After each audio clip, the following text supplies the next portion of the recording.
I spend my time reading essays, editing them, commenting on them. I just wanted to share a bit on what I think are the most cringy, most cliche, most spoken about essay topics that you should try to avoid, or rather, how to turn cringy topics into something unique. The Calf Path is a channel that I used to watch. I wanted to do my own take on this just because I feel like my emphasis will be a bit more on how to turn cliche topics into more unique ones. You start off by brainstorming essay topics, and hopefully you've watched my previous video about how you can arrive at these topics, but the TLDR is that you've identified parts of yourself that you want to convey to college counselors the most. What are some ones that are very cliche? The Jcurve essay, which is when you're doing something in school maybe or outside of school, you hit some sort of a problem. Maybe no one believes that you can do it, your self-confidence is tanking, or you just don't have the resources to do this, or you don't have the support of your friends or family, or no one believes in your idea, but then you somehow find some way to overcome this problem, and then bam, you are currently where you're at right now. You are dynamic, have learned from the process, you are now a leader, you can now do public speaking well, anything like that, any sort of problem resolution, and then suddenly here's where you are kind of essay is quite cliche.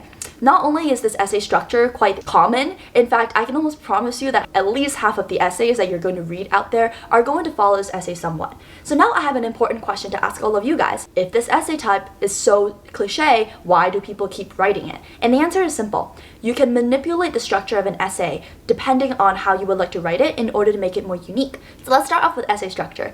Instead of doing this chronologically, you can flip it around. You can use flashbacks. You can use motifs throughout your essay. A cliche time structure will look something like this. You start out the essay saying, I've always been X kind of person. I've always never been able to do this, or I always thought I was a certain way. And then suddenly, something has happened. A couple days later, you found some idea about how to grow, and maybe over the next few months, you've grown, and then suddenly, it's present time, and this is where you are right now. You can flip this around completely, and you can start off with, currently I am like this, but in the past I was not, but that's another way to change it up. Or you can start right in the middle. You can say something descriptive. I always really liked Margaret Atwood, and I remember in her master class, she said something along the lines of, say you wanted to write a story about the Little Red Riding Hood. Instead of saying, Little Red Riding Hood pushed open her cabin door and went into the forest, you can start off by saying, it was dark inside the wolf. It suddenly brightens up your essay if you start right in the middle. So think about the problem or whatever issue it is that you will try to resolve and try to place it at the forefront of that, be it in a dialogue format, in terms of descriptive imagery or vivid imagery, or description of a place or a time or for yourself. So that's an example of time structure. The next one we're going to be talking about is language. Now, there are many different types of essay writing styles, but I'm going to combine a little bit of what I've seen from creative writing as well as from essays to give you guys a kind of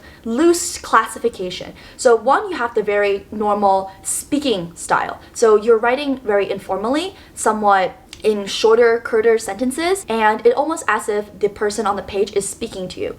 This happens a lot because it allows for a very personal relation, like the reader speaking right to you kind of perspective, and that could be very beneficial for your essay. However, also take note that what college admissions officers are looking for is not just your life experiences, but also how you convey them. And so if you choose to use this kind of structure, I would recommend you either have one, a very captivating story that you want to tell, or two, an interesting structure, or three, some plot twist or turning point or something that will allow you to kind of propel your writing to the forefront of the admissions counselor's minds. The second one is more of like a descriptive, beautiful, borderline philosophical, sometimes sounds like a Wattpad story kind of writing.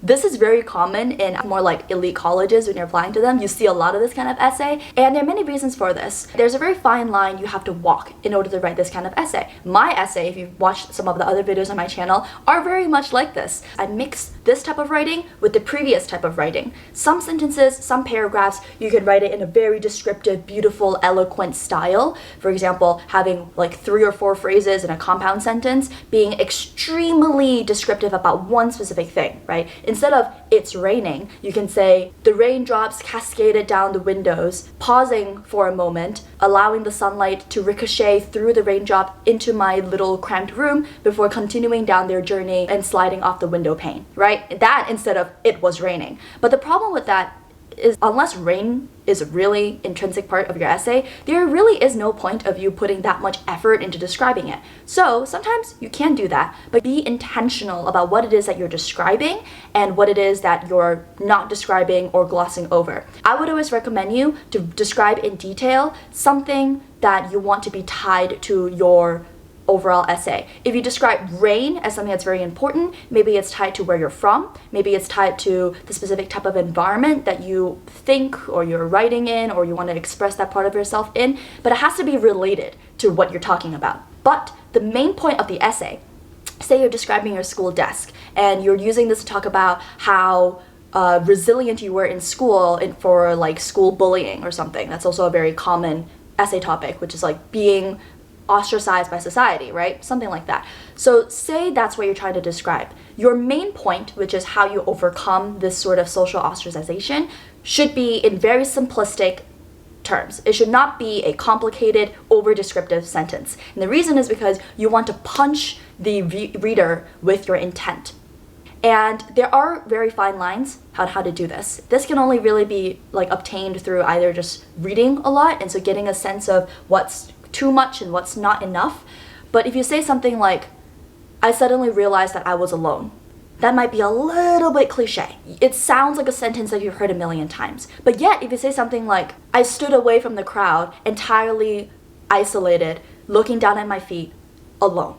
It's a bit too much in the sense that like, it feels like you're over exaggerating now instead of the previous one where it feels like you're under describing. And so something good in the middle would be, I stood in place watching my friends back as they slowly moved away. It's a bit of a mix of the two, right? Some people might think this is also a bit exaggerative. Some people might think it's not enough. So it really depends on your personal style. But my idea here is that you follow up really descriptive sentences with more shorter, like more detached, more to the point, straightforward sentences in order to liven up your essay, to better the pace. The next type of writing is just what I call other, so people who vie away from both of these two types of writing. So this can either be doing something creative with your essay, such as having it be an interview of some sort, having it be a historical fiction, a creative story, right? All of these are like the other category that you can be very creative with. But the rules that I've just spoken about for number 2, or they're not really rules, or more like guidelines, still apply to this type of writing. Whatever it is that you're doing, consider the pacing. If you don't really know what pacing is, I'll give you a short description. If you've ever read any of Roald Dahl's short stories, you know that his short stories slowly build up and then leave off at the climax. It doesn't even have a denouement, or what we call like a ending action. It doesn't have any of that. It just ends at the climax and kind of allows you to